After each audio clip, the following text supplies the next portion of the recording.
they're literally stupid. They don't know anything. They don't know how to use a machine, so they're over here looking like doing the machine.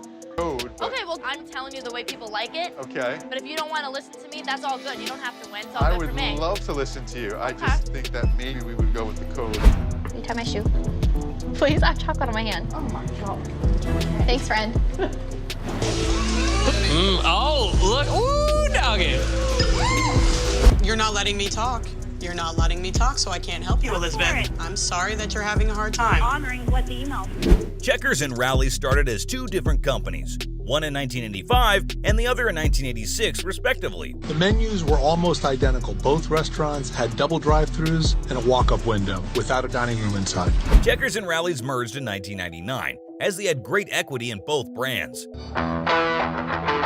I spent 13 years at Burger King. I did work on their international side. I was president of Latin America. I was recruited by Checkers and Rallies 5 years ago. His expectation was perfection. If he did not like something from his restaurant, it would be a problem. I love the business I'm in. It is incredibly competitive. I love to compete. I love to win. I hate to lose. The other competitors may chase us, but they'll never catch us because we're already on to the next thing. As Garcia gets ready to go undercover, his employees will be told that it is a contestant on a show called Second Chances, where he'd get a new chance to start a new career in the restaurant industry. So right now we're going to start by washing our hands. So how long have you been here doing this? I've been here for almost 1.5 years now. How long did it take you to get the hang of it? Garcia felt sad and worried as Todd had to train all by himself, and that too, this was a critical position. That is when something surprising happens. How late can you stay? I got an axe. Step aside, make your phone call, ask. The man yelling was the general manager, and he yells at Todd and tells him to stop talking and make more burgers. I kept hearing the general manager barking orders. Sir, I need you to drop what you're doing. I need you to take some trash out. And then I heard it. Garcia asked him why he would let the GM talk to him like that, but Todd says that he does it because he needs to help his mom. I'm going to talk to him. Give me his name. What's his name? His name is Steven. Steven, is that your name, sir? Stevens, yes, Can I sir. talk to you for a second? Of course. I might have an opportunity to join Checkers and Rallies system. Okay. What excuse is there to talk to people without being respectful to them? Garcia asked Steven how he could be so disrespectful to his employees, and what he said will shock you. I would say that you couldn't handle the job. You do what you gotta do to get them to listen to you. You run them, they don't run you. I came into this company just like you. Wanted to be nice, low tone. It doesn't work. Stevens had the nerve to ask him if he's ever been in the fast food business. This is what happened next. Have you any experience in the restaurant business? Actually, I do. I'll be honest with you. I do have experience. I'll tell you exactly. I have been in the restaurant business for over 20 years, and I've been in the fast food business for over 20 years. I'm CEO for this company. Garcia schools Steven, who now calls him Sir. Hilarious. He even tells him that the customers didn't get hot food. Right here, right now, we're going to shut the restaurant down. Right now, you're not doing the job to our standard. It's completely unacceptable. How long have you been in this restaurant? Garcia had to call up everybody and told them to do a rework of the restaurant so that it was up and functioning smoothly within a week. And the employees would be paid during this period. Glad to see he got some weight off of his shoulder. But this next one is going to add some to yours now. Here we have the founder and CEO, Eric Casaburi, tackling some heavy lifting of his own as he goes undercover to find what's weighing him down. Goes undercover as a reality show contestant looking to start his own gym. You must be my contestant. I am. All right, well, nice to meet you. The CEO asks the employee if she uses her phone while working, and she replies with an ill-mannered, "Yup." They're literally stupid. They don't know anything. They don't know how to use a machine, so they're over here looking like doing the machine. She then complains about the members asking her questions about their products. You don't know what protein does? She certainly doesn't seem to like people very much. We are in the people business. There's just no other way to put it. Shocked by the employee telling this, she shows him the smoothie menu and says it's super explanatory, like you would be literally brain dead if you can't get it. I always put 2.5. We're not supposed to, but it tastes better, honestly. The juice bar is on average 15% of the annual revenue inside of the gym. It's one area of the gym that I really, really care about. So you would go 1, 6, go. But what happens to the rest of the juice then? That's the perfect shake. I noticed that there was like extra in here? Like, what do you guys I like dump make it out. samples out of that? You don't offer it to the member Nope, at all? You just dump it out. If they want it, they can take it, but if not, oh well. There is a cost associated with every ingredient that goes into that shake. Barry wonders how anybody could just throw money down the drain, as there was definitely a better use for that. Do you want to show me how to make a shake, just so I know before I let you go? Sure, if you'd What would like. you Yeah. Dirty peanut. You said a dirty peanut, right? Jacqueline tells him to pick up the pace and tells him to put extras on whatever she's telling him to add, even though that's not what is written in the instructions. That's enough ice. Okay. I would normally hit the code, but Okay, well, I'm telling you the way people like it. okay. But if you don't want to listen to me, that's all good. You don't have to win. It's all I good would for me. love to listen to you. I just Okay. think that maybe we would go with the code. But Go you know ahead, what? go with the We'll code, go with dude. the code. Do it up. First of all, Barry's awkward. He's condescending. He's not absorbing anything that I'm saying. Listen to me, because I know what I'm doing. I know my. How come this isn't punching? You're probably doing it on the wrong side. Ah, that is the reason why. Another heard something absurd. Not rocket science. The hole puncher. Maybe if you listen to me, I don't know. Good luck, buddy. I'm gonna need it today. I'm gonna. What happens next is even ridiculous. You don't have to go by the book with every situation in your life. The menu says medium, though, doesn't Yeah, it? but I'm telling you this way. This is how I'm telling oh, well you. then, that's why. Oh, it's not over. For this next one is the definition of an asshole. Your payment. Your payment's overdue. I know, I'm gonna pay. I'm gonna pay it tomorrow. No, you have to pay today. She then proceeds to swear at the customer. Have other people that can hear in an earshot some of the things that she's saying. No, listen to me. Oh my God. I have told you this. For the sake of the job, I don't want to blow my cover. As the CEO of the company, he said that it is his duty to contact the franchisee to have a conversation about this employee's behavior. Later on, when the CEO called her in for a meeting, he called in the franchise owner as well and told him everything that happened. She was fired, and this is what she had to say about that. Sorry. God bid me, seriously. Like I can't even deal. Here we have a former Israeli military commander going undercover to find the weak link in his chain of command. My name is Amit Kleinberger. I am 33 years old, and I'm the CEO and one of the owners of Menchie's Frozen Yogurt. Their company grew from 5 stores to 337, and they were going to break the milestone of $250 million. And I did. By the age of 22, I bought my first Mercedes. And by the time I turned 24, I bought my first house and got married. Amit says that number 2 is great, but being number 1 is better. But today I'm in Bonnie Lake, Washington, and I'll be shadowing another shift lead. This is a strong market for us with importance, and we've expanded quite rapidly. He then meets Drew, the shift leader. They greet each other and she tells him what she usually does. She then gives him his first task. Hi, I'm Alan. Hi. Pleasure meeting you. How are you? Good, how about you? Doing great. Ready to work? Absolutely. All right. Looks like she has just dumped all the work on him without explaining what to do. Throw that stuff in that. Cardboard. She's more expecting me to pick up clues and hints of what she's trying to communicate. Okay? Okay. And then does something extremely nonsensical. This is not how I envision training of a new team member in our organization. Will you tie my shoe? Please, I have chocolate on my hand. Oh my God. Thanks, friend. She then tells him to get the thingy to cut the mango, and then tells him to peel away.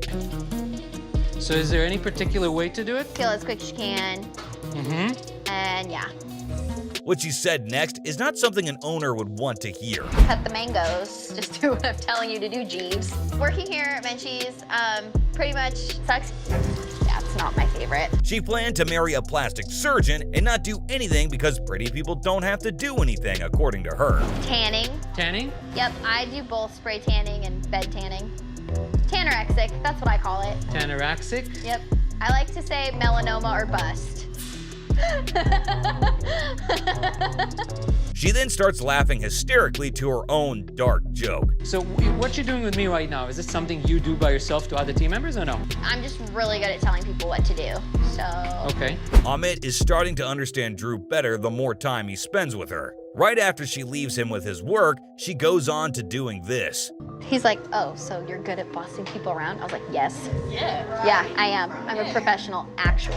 Get it right. With a team member like Drew, he did not know what her future would be in this company. This location in general, what we need to do to bring the level to where it should be. Screw this. I ain't got time for that.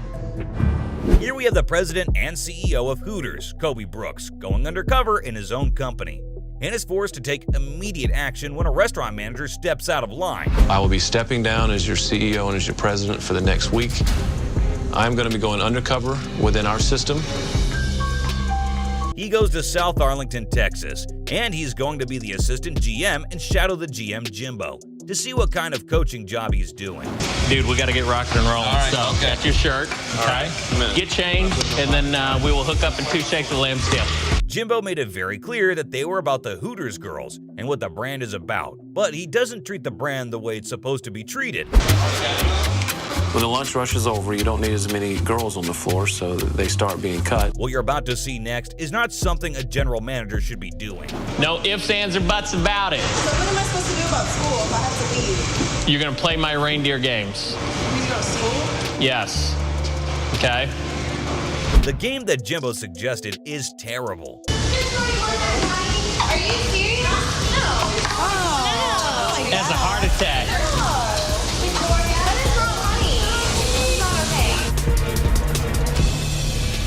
He goes to explain the rules of the game. Here's the rules of my game.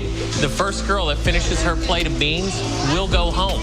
You cannot use your hands, okay? So. He then looks at the girls and says horrible things. Oh, look. Ooh, doggy. And then something nasty happened. Brianna, how are they, baby? Oh, they look tasty. Who doesn't want to spend the rest of the afternoon with me? This is what Kobe had to say about it. Yeah! The things I saw today were inappropriate. They were wrong. I don't want any part of it.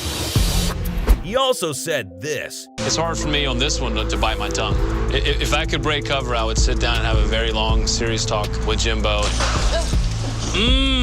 This is what one of the Hooters employees had to say about what the general manager was making them do. Here we have the CEO of the billion-dollar e-commerce giant, Michael Rubin. It's time to go back to the escalations. I'm gonna sit you down here with Danielle and Gary. Rubin says that he needs all the help in the world, and this is what she said. Act like you've been here 10 years and you're good to go. I'll be more confident. Because they'll sense fear. Our job is to be the punching bag and take the abuse. Okay. You ready to do this? I am. All right, let's do it. Hit the auto in? Yep. Good, bro. There you go. Go for it. Rubin starts immediately, and this is what the task was. I have a customer on the line. She ordered a garment the day after Thanksgiving, and she paid $99.99 for it. It got canceled. According to Danielle, this was not the customer's fault, but then he finds something wrong. We can sell that to you for $99.99. The problem is just the way our systems work. We need to put it through at the price that's on the website today. No, I'm not waiting on a credit to be issued. The customer wasn't happy with that response, but Danielle was smiling as he was having a hard time. Understood, Elizabeth. I promise you I'm here to help you, and I want to help you, and your business is really important to us. I'm not waiting on a credit. You can do what you've done. It's almost like Danielle wants to burst out laughing, but what she says next will shock you. Yes. On Saturday. We definitely see. Yes, I see the email. Yeah. I have to put her on hold. I absolutely, You're not I absolutely see the email. Can you hold on 1 second, please? But what's even more surprising is what she says next about the customer. At this point, she's not going to accept an after-the-fact credit, so you have to sound confident at this point and put her in her place.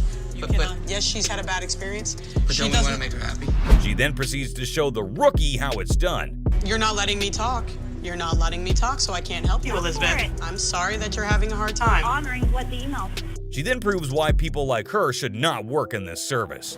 No coupon code was ever sent to me. May I speak now? The whole point is, where is Ma'am. Rubin couldn't believe that Danielle just rudely called the customer by saying her name so informally. There wasn't a lot that Danielle was doing right. She had an attitude with customers. And then I said we would do an after-the-fact credit. Would you like me to repeat it? Rubin also said that she didn't want to make the customer happy, as this next video will just prove it to you. Please give me corporate number. Not a problem. Be happy to assist you. Okay, corporate's number is 1-800. It is infuriating for a boss to see his employee hang up on a customer. Here we have the chairman and CEO of Diamond Resorts International, Stephen J. Klubik, looking to expand his ever-growing worldwide empire. This time, he'll do everything from going undercover as a guest in one of his resorts. Absolutely filthy. He talks about how they have acquired numerous bankrupt companies and built his empire from that. We acquired Pacific Monarch Resorts because it gives us a tremendous West Coast presence now that we really didn't have. He then tells how terrible his costume was the first time. Just horrific.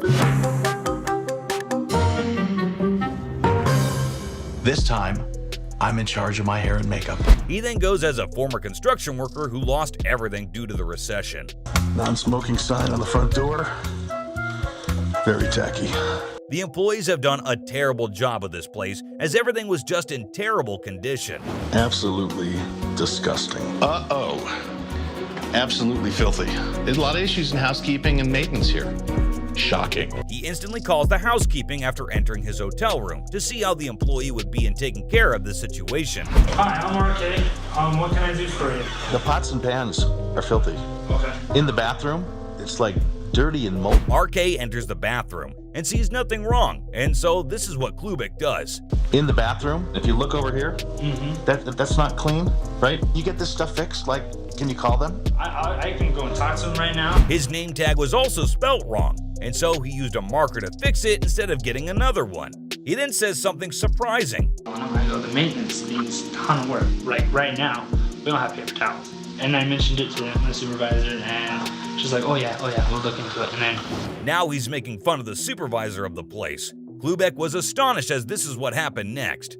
I would not spend that kind of money at a place like this. So you tell guests this all the time? Wow, just wow. RK says that he doesn't tell guests these things usually. But Klubik is a stranger he met for the first time, right? Some people have absolutely no passion towards their jobs, and those are the ones that need to be sacked.